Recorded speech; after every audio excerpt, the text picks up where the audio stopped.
ഈ പറയുന്ന സംഘടനാ പ്രശ്നങ്ങളും കാര്യങ്ങളും ഒക്കെ നേരത്തെ എൻ്റെ ആദ്യത്തെ ചോദ്യത്തിന് ശ്രീ സണിക്കുട്ടി എബ്രഹാം പറഞ്ഞ കാര്യം എന്ന് പറയുന്നത് ആലപ്പുഴ പാർട്ടിയുടെ ഏറ്റവും പ്രധാനപ്പെട്ട ഇടമാണ്. അവിടെ ഉണ്ടാകുന്ന പ്രശ്നങ്ങൾ സജി ചെറിയാനും ജി സുധാകരനും തമ്മിലുണ്ടാകുന്ന വാക്പോര്, പടക്കം പൊട്ടിച്ചു ഞാൻ BJP-യിലേക്ക് പോകുന്നു എന്ന് പറഞ്ഞ് പാർട്ടി നടത്തിയെന്ന ആരോപണം ഡയറക്റ്റായി BJP-യിലേക്ക് തള്ളിവിടാനുള്ള ശ്രമം നടക്കുന്നു എന്ന് പറയുന്നത് പത്മകുമാറിന്റെ പൊട്ടിത്തെറി നേരത്തെ പറഞ്ഞതുപോലെ തെരുവിലടക്കം നടന്ന പ്രതിഷേധങ്ങളെ കുറിച്ചൊക്കെ പറയുകയാണ്. അപ്പോൾ കോൺഗ്രസിൽ എന്തെങ്കിലും പ്രശ്നം ഉണ്ടായിട്ടുണ്ടെങ്കിൽ അത് വലിയ പ്രശ്നം, പഠനപ്പിടക്കം, പൊട്ടിത്തെറി തുടങ്ങിയ കാര്യങ്ങൾ. CPM-ൽ ഉണ്ടാകുന്ന പ്രശ്നങ്ങൾ അങ്ങനെയേയില്ല.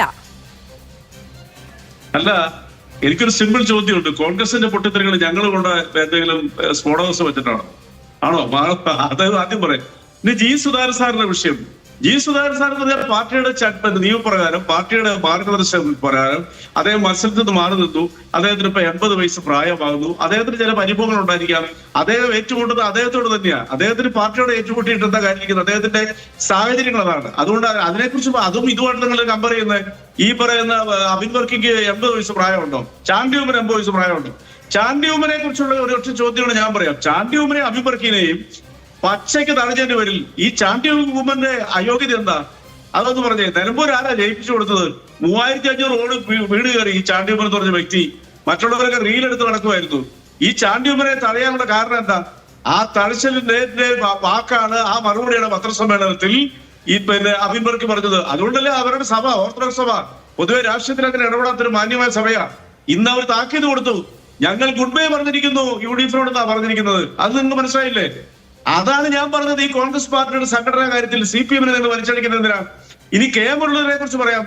കെ മുരളീധരൻ ഇപ്പോ പ്രോമിസ് കൊടുത്തിരിക്കുന്ന ശ്രീമാൻ സാർ അത് എതിർക്കും. 2 പേരാണ് കൂടി.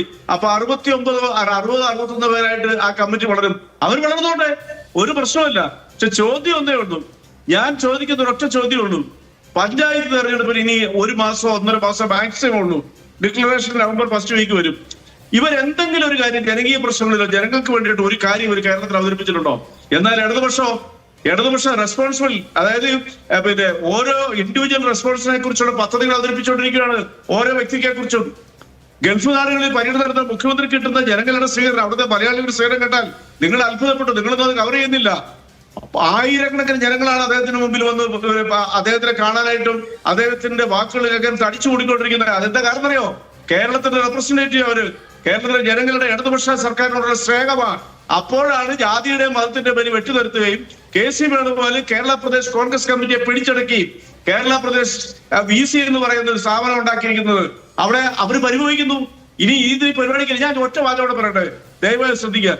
VD സതീശന്റെ അവസ്ഥ എന്തായിരുന്നു? കേരളത്തിലെ കോൺഗ്രസ് എന്ന് പറയുന്ന രാഷ്ട്രീയ പ്രസ്ഥാനത്തിലെ കയ്യിലൊതുക്കി ഒരു ഏകാധിപതിയെ പോലെ 2 പേരെ അപ്പുറത്തും ഇപ്പുറത്തും നിർത്തി, 2 യുവാക്കളെ നിർത്തി മുന്നോട്ട് പോയ KC വേണുഗോപാൽ VD സതീശനെ അവര് തന്നെ ആദ്യം ചതിച്ചു. അവര് ചതിച്ചത് മാത്രമല്ല, ഇന്ന് VD സതീശന്റെ മാധ്യമപ്രവർത്തകരോട് കയർത്ത് സംസാരിച്ചു. ഇത്തരം ചോദ്യങ്ങൾ ചോദിക്കരുതെന്ന് ഇത് പലപ്പോഴും അദ്ദേഹം ആവർത്തിച്ചിട്ടുണ്ട്. പക്ഷെ ഈ ഒരു ചോദ്യം ആദ്യമായിട്ടാണ് ചോദിക്കുന്നത്. കാരണം എന്താ? അദ്ദേഹം തകർന്നടിച്ചിരിക്കുന്ന പാർട്ടിയിൽ ആരും അല്ലാതായിരിക്കുന്നു. KC വേണുഗോപാൽ കേരളത്തിലെ KPCയെ പിടിച്ചമർത്തിയിരിക്കുന്നു. ഒരാൾക്ക് പോലും ഇനി യാതൊരു സ്വാധീനവും ഇല്ല. അതാണ് നിങ്ങൾ മനസ്സിലാക്കേണ്ടത്. അവിടെ കേരളത്തിൽ രമേശ് ചെന്നിത്തലയുടെ അവസ്ഥ എന്താ? രമേശ് ചെന്നിത്തലയുടെ പക്ഷത്ത് നിന്നയാളല്ലേ ഈ അബിൻ വർക്കി? രമേശ് ചെന്നിത്തലയ്ക്ക് നിർദ്ദേശിച്ച അബിൻ വർക്കിക്കുള്ള അയോഗ്യത എന്താ?